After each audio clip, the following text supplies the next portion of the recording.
Alam ba ninyo na may dalang panganib sa kalusugan ang volcanic ash at sulfur dioxide na mula sa bulkan? Isa sa health hazards na dala ng volcanic ash at sulfur dioxide ay ang respiratory issues.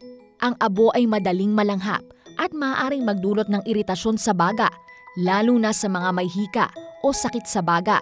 Bukod dito, nagdudulot din ito ng eye irritation kung saan maaaring mamula at sumakit ang mata at humantong pa sa pansamantalang pagkawala ng paningin. Ang skin irritation ay isa ring panganib. Kapag nadikit ang abo sa balat, maaari itong magdulot ng rashes at impeksyon. Para sa mga may sakit sa puso, nagdadala ito ng cardiovascular stress na maaaring magpalala ng kanilang kondisyon.